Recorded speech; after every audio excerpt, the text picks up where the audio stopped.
Hello students, आज के इस वीडियो में हम एक्सरसाइज नंबर 3.5 के क्वेश्चन नंबर 8 को सॉल्व करेंगे। Okay, the sum of two consecutive odd number is divisible by 4। Verify this statement with the help of some examples. यहाँ पे ये कह रहा है कि अगर कोई दो कॉन्जिक्यूटिव नंबर लेते हैं बट वो क्या होना चाहिए, ऑड, और दोनों को हम ऐड करते हैं यानी उसका जो सम होगा, क्या उसका सम 4 से डिवाइड होगा। अगर 4 से डिवाइड होगा तो आपको उसे क्या करना है, वेरीफाई करना है एग्जाम्पल के थ्रू। आपको अभी मैंने पहले भी बताया था कि कॉन्जिक्यूटिव हमें किसे कहते हैं, जो लगातार आती हैं। जैसे अगर हमने 1 लिया तो 1 के बाद 2, 2 लिया तो 2 के बाद 3। बट यहाँ पे हमें कॉन्जिक्यूटिव तो लेना है, लेकिन वो क्या होनी चाहिए, ऑड होनी चाहिए। जैसे ऑड नंबर, कोई एक कॉन्जिक्यूटिव ऑड नंबर लो 3, और अगर 3 लेंगे तो 3 के साथ क्या लेंगे, 5 लेंगे। ओके, और दोनों ऑड ही है। 3 के जस्ट बाद जो ऑड नंबर होती है वो क्या होती है, 5 होती है। अब इन दोनों का हम सम लेंगे, 3 + 5 = 8। अब इस 8 को देखो, क्या ये 8 4 डिवाइड करेगा, यस, इस 8 को 4 डिवाइड कर देगा कितने टाइम्स में। ओके, यानी यहाँ पे एक एग्जाम्पल के थ्रू ये वेरीफाई हो गया कि दो कॉन्जिक्यूटिव नंबर को अगर हम लेते हैं और उसके सम को लेते हैं यानी दोनों को ऐड करते हैं तो वो 4 से हर हालत में डिवाइड होगा। चलिए एक और एग्जाम्पल लेते हैं। 5 या तो हमने ले लिया, हम ले लेते हैं 7। 7 के बाद कॉन्जिक्यूटिव नंबर कौन सा हो जाएगा, ऑड। 7 के बाद हो जाएगा 9। 7 और 9 को ऐड करके देख लेते हैं। 7 और 9 को हम ऐड करेंगे तो कितना हो जाएगा, 16, और 16 को भी 4 डिवाइड करेगा कितने टाइम्स में, 4 टाइम्स में। यानी कि ये वेरीफाई हो गया, यस, कि अगर हम किसी दो कॉन्जिक्यूटिव ऑड नंबर के समेसन को सम करेंगे यानी उससे ऐड करेंगे तो जो उसका एडिशन आएगा वो 4 से डिवाइड होगा। ओके, अब हम चलते हैं क्वेश्चन नंबर 9 में। Question number 9, in which of the following expression prime factorisation has been done. इस क्वेश्चन में आपको पूछा है, यहाँ पे आपको 4 ऑप्शन है, A, B, C and D। इसमें आपको ये पूछा है कि इन चारों में से, जैसे 24 है, 56 है, 70 है एंड यहाँ पे आपका 54 है। ओके, 54। तो इसमें से पूछ रहा है कि किस नंबर का, यानी इन चारों में से कौन सा नंबर है जिसका प्राइम फैक्टराइजेशन करेक्ट दी गई है, उसे हमें बताना है। तो चलिए ये 24 है, 24 में इसे देखते हैं क्या ये प्राइम फैक्टराइजेशन है। ये 2 3 जा 6, 6 4 जा 24 तो आ जा रहा है, बट इसमें देखना है प्राइम फैक्टराइजेशन का मतलब ये हुआ जो भी फैक्टर्स दी होंगी वो प्राइम नंबर ही होना चाहिए। तो 2 तो प्राइम नंबर है, 3 भी प्राइम नंबर है, बट 4 हमारा प्राइम नंबर नहीं है। इसका मतलब ये हमारा 24 का प्राइम फैक्टराइजेशन नहीं है। अब चलते हैं बी में। बी में 56, 7 भी हमारा प्राइम नंबर है, 2 भी प्राइम नंबर है, 2 भी प्राइम नंबर है और 2 भी प्राइम नंबर है। ये तो चारों प्राइम नंबर है। और चलिए इसे मल्टीप्लाई करके भी देख लेते हैं। 7 2 जा 14, 14 2 जा 28 एंड 28 2 जा 56, यानी ये हमारा प्राइम नंबर है। अब आते हैं हम सी में। सी में 70 है, इसमें देख लेते हैं। 2 भी हमारा प्राइम नंबर है, 5 भी प्राइम नंबर है एंड 7 भी प्राइम नंबर है। और अब इसे मल्टीप्लाई करके भी देख लेते हैं। 2 5 जा 10, 7 जा 70, यानी ये हमारा प्राइम फैक्टराइजेशन में है। ओके, अब डी को देखते हैं। डी में 54 है, 54 का 2 प्राइम नंबर है, 3 भी प्राइम नंबर है, but 9 is not a prime number, 9 is a composite number. आपको पता है कंपोजिट नंबर किसे कहते हैं, जिसका मोर देन 2 फैक्टर्स होता है, और प्राइम नंबर जिसका सिर्फ 2 ही फैक्टर होता है, यानी कि ये हमारा प्राइम नंबर नहीं है।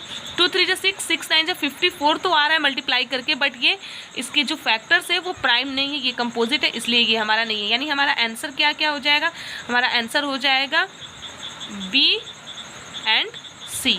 ओके, अब हम चलते हैं क्वेश्चन नंबर 10 में। Question number 10, determine if 25,110 is divisible by 45। आपको बताना है कि 25,110 45 से डिवाइड हो जाएगा या नहीं।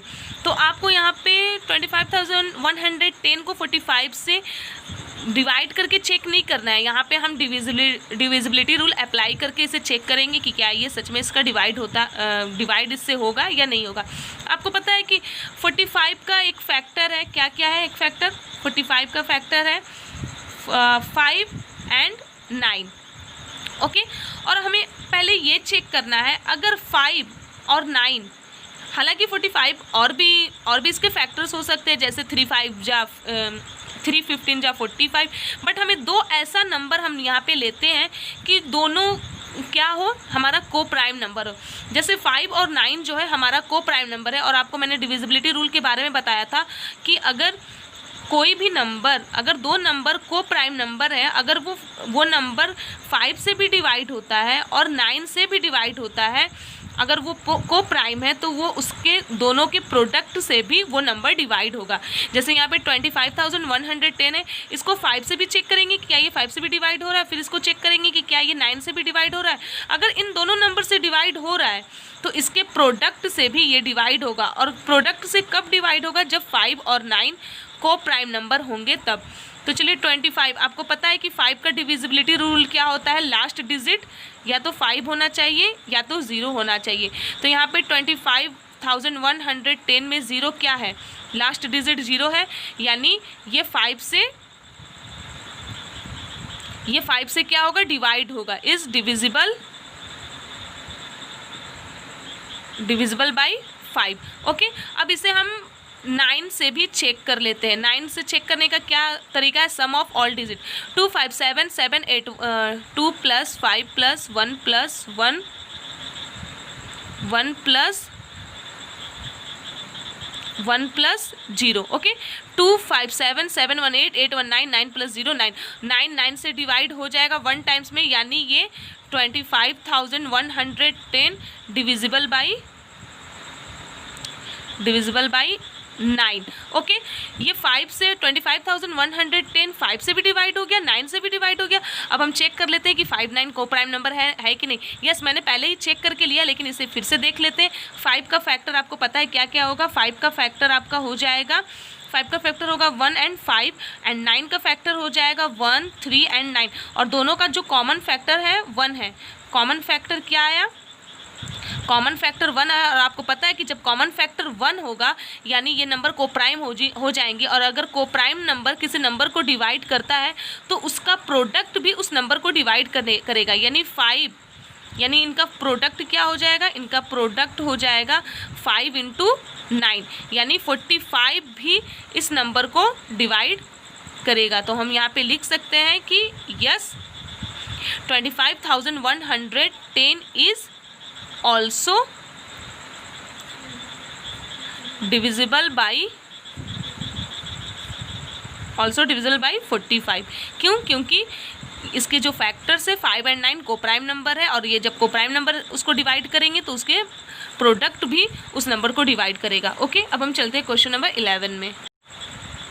Question number 11, 18 is divisible by both 2 and 3।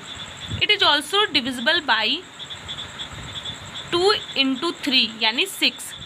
Similarly, a number is divisible by both 4 and 6. Can we say that the number must also be divisible by 4 × 6? That means 24.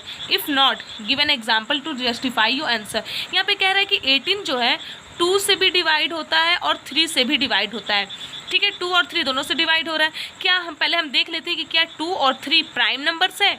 2 का फैक्टर 1 और 2 और 3 का फैक्टर 1 और 3, यानी इन दोनों में कॉमन क्या मिलेगा? कॉमन 1 मिलेगा, यानी यस 2 और 3 जो है प्राइम नंबर है। अगर 2 और 3 इस नंबर को डिवाइड कर रहा है और ये प्राइम नंबर है तो इस नंबर को यानी 18 को 2 और 3 का प्रोडक्ट भी डिवाइड करेगा, जो कि हमारे क्वेश्चंस में गिवन है कि it is also divisible by 2 × 3 = 6, यानी ये 6 से भी डिवाइड होगा। 6 से क्यों डिवाइड हो रहा है अभी जस्ट मैंने आपको बताया, क्योंकि 2 और 3 हमारा प्राइम नंबर प्राइम नंबर है इसलिए।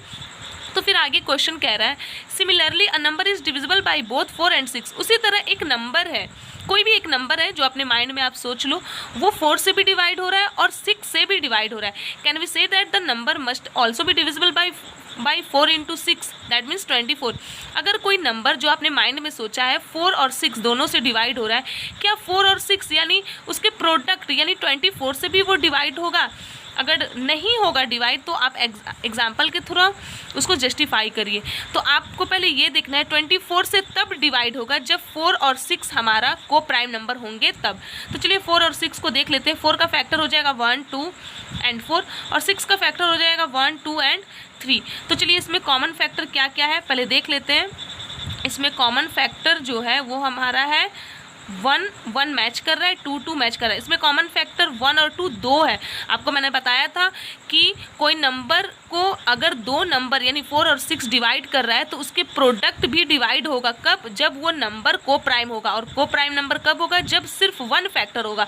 बट यहाँ पे फैक्टर तो 2 भी है, इसका मतलब 24 डिवाइड नहीं करेगा, जो कि आंसर में आपके क्वेश्चंस में गिवन भी है। अगर नहीं डिवाइड कर रहा है तो एग्जाम्पल के थ्रू समझाइए। तो चलिए, ये तो हमको पता चल गया कि नहीं डिवाइड होगा। अब हम कुछ एग्जाम्पल लेते हैं, जैसे कुछ ऐसा नंबर जो 4 और 6 दोनों से डिवाइड हो। 12 4 से डिवाइड हो जाएगा 3 टाइम्स में, और 12 6 से भी डिवाइड हो जाएगा 2 टाइम्स में। 4 3 जा 12 एंड 6 2 जा 4 3 जा 12 एंड 6 2 जा 12। तो क्या ये 12 24 से डिवाइड होगा? नहीं, ये 24 से डिवाइड नहीं होगा। तो हम इसमें, ये तो एग्जाम्पल के थ्रू हम लिख दिए, तो हम लिख देंगे, यहाँ पे लिख देंगे 4 and 6 डिविजिबल बाई, सॉरी यहाँ पे हम लिखेंगे 12 is divisible by 4 and 6। Okay, 12 is divisible by 4 and 6 but not divisible by 24। और आपको उसका रीज़न पता चल गया, क्यों? क्योंकि 4 and 6 को प्राइम नंबर नहीं है। अब हम चलते हैं क्वेश्चन नंबर 12 में। Question number 12, I am the smallest having 4 different prime factors, can you find me. इस क्वेश्चन में कह रहा है कि उस नंबर को आपको फाइंड करना है जिनकी 4 अलग अलग प्राइम फैक्टराइजेशन है।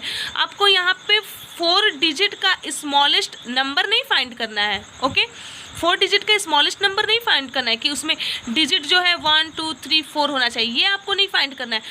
आपको ऐसा नंबर फाइंड करना है जिसका प्राइम फैक्टर क्या होना चाहिए? 4 अलग अलग होना चाहिए, और वो स्मॉलेस्ट नंबर हमको फाइंड करना है, यानी वो चारों प्राइम फैक्टर अलग अलग प्राइम फैक्टर होंगी, और उसी से हमें उस नंबर को फाइंड करना है। ओके, तो पहला प्राइम फैक्टर हम ले लेते हैं 2, उसके बाद ले लेंगे 2 के बाद 3 भी प्राइम फैक्टर है, 4 प्राइम फैक्टर नहीं है, 5 प्राइम फैक्टर है, 6 प्राइम फैक्टर नहीं है, 7 प्राइम फैक्टर है। और चूंकि ये प्राइम फैक्टर है, हमें नंबर फाइंड करना है, तो हम इसे क्या करेंगे? मल्टीप्लाई करेंगे। ओके, 2 और 5 मिलके 0, 7 3 जा 21, यानी वो नंबर क्या है? 210 है, जिसका 4 अलग अलग प्राइम फैक्टर क्या है? 2 3 5 7। अगर 210 का अब प्राइम फैक्टर जब फाइंड करोगे तो क्या आएगा? 2 × 3 × 5 × 7 आएगा। आप एलसीएम मेथड से आप उसे फाइंड करके देख भी सकते हैं। ओके, आप कहोगे कि यहाँ पे 0 डायरेक्ट हम कैसे ला दिए? तो ये मल्टीप्लाई करने का एक इजी मेथड है कि 2 और 5 मल्टीप्लाई होके एक 0 हो जाते हैं, और एक 0 लगा दिया मैंने, और 7 3 जा 21। ओके, ये क्विक मल्टीप्लिकेशन है। इसी तरह से ये एक्सरसाइज हमारा कंप्लीट हो गया। अब हम नेक्स्ट वीडियो में एक्सरसाइज नंबर 3.6 को सॉल्व करेंगे। ओके, और उसमें हम HCF के बारे में सीखेंगे। अगर आपको कुछ नहीं समझ में आया होगा तो प्लीज़ वीडियो को 4 to 5 टाइम्स जरूर देख लीजिएगा। Okay, thank you.